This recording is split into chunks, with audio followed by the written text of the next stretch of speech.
बच्चों, तो आज हम लोग जो है क्लास 10th का जो चैप्टर नंबर 1 है फिजिक्स का, उसमें दो टॉपिक कवर करेंगे जिसका नाम है, पहले टॉपिक का नाम है प्रकाश का परावर्तन और दूसरा जो टॉपिक होगा वो परावर्तन का नियम होगा।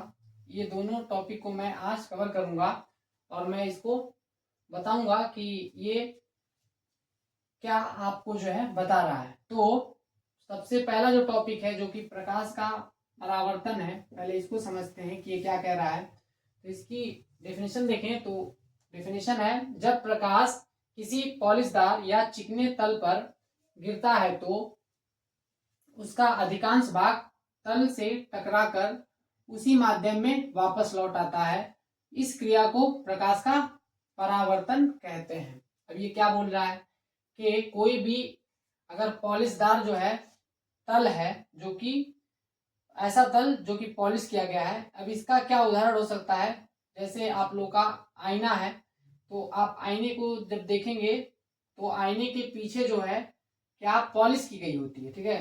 तो जब आईने पर आप क्या करेंगे, प्रकाश को डालेंगे, ठीक है ना, प्रकाश की किरण को डालेंगे तो वो प्रकाश जो है टकराकर किसी दूसरी दिशा में चली जाती है, ठीक है ना। उसी क्रिया को यहाँ पे ये एक्सप्लेन कर रहा है और इसमें क्या बता रहा है कि जो है केवल और केवल हम लोग जो है उसी प्रकाश को लेंगे जो कि उसी माध्यम में वापस लौट गई है, तभी जो है इसको हम लोग क्या बोलेंगे, परावर्तन बोलेंगे। देखिए यहाँ पे लिखा हुआ है कि इसका अधिकांश भाग तल से टकराकर उसी माध्यम में वापस लौट जाता है। इसका क्या मतलब है कि कुछ पार्ट इसका जो है कहीं और भी जाएगा, लेकिन उस पर हम लोग को नहीं देखना है। सिर्फ और सिर्फ हमको किस पर ध्यान देना है कि जो प्रकाश की किरण उसी माध्यम में वापस लौटती है जिस माध्यम से वो आ रही है। अब ये माध्यम क्या है, जैसे मान लीजिए मैं बोल रहा हूँ कि वायु से जो है हर जगह हवा मौजूद है, तो अगर आप लाइट को डाल रहे हैं तो वो हवा से होते हुए जो है इस सतह पर टकराएगा। तो वही बता रहा है, ये हवा से होते हुए अगर ये जा रहा है और यहाँ पे टकरा रहा है तो ये इसको हवा में ही जाना होगा। तो हवा में जो प्रकाश की किरण जाएगी उसी किरण की ये बात कर रहा है। तो इस पूरी क्रिया को हम लोग क्या बोलेंगे, प्रकाश का परावर्तन कहेंगे। अब ये जो परावर्तन की क्रिया होती है वो कुछ नियमों का पालन करती है। जैसे यहाँ पे दो नियम है जिसको परावर्तन का नियम कहते हैं। पहला नियम क्या कहता है कि जब भी आप जो है ये प्रकाश का परावर्तन होगा तो आप उसमें पाएंगे कि ये दो चीजें हो रही होंगी। तो पहली क्या चीज है उसको मैं बता रहा हूं।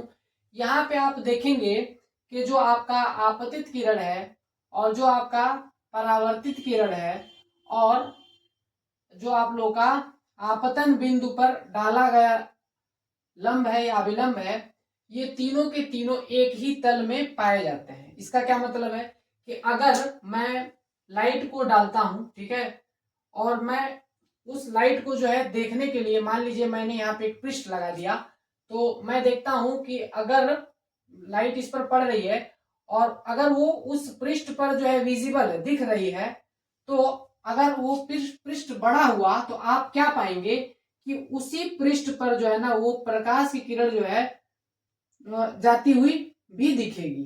क्या मतलब है, जैसे मान लीजिए मैं यहाँ पे पेज लेता हूँ और नीचे मैं क्या कर लेता हूँ, मिरर ले लेता हूँ, ठीक है, और मैं लाइट को ऐसे डालता हूँ कि जो पेज से टकराते हुए जा रही है और इस पर पड़ रही है। तो अगर वो पेज बड़ा हुआ तो टकराने के बाद जब ये अपने मार्ग से विचलित होगी तो उस पेज पर वो विजिबल होगी, ठीक है। और जिस पॉइंट पर ये पड़ रहा है उस पॉइंट पर आप जो है लाइन खींचेंगे उसी पेज पर ऐसे करके, तो वो जो है 90 डिग्री का कोण बनाएगा इस पॉइंट पे। ऐसे अगर खींच रहे हैं तो जो कि उस इस आपतन बिंदु पर 90 डिग्री का कोण बनाए, ऐसे अगर वो लाइन खींच रहे हैं तो आप पाएंगे, क्या पाएंगे कि जो आपका आपतित किरण जो है अभिलंब से जितना कोण बनाएगी वो कोण जो है परावर्तित कोण के बराबर होगा, ठीक है ना। ये जो परावर्तन कोण है इसके बराबर होगा, ये जो है आप उसमें देखेंगे।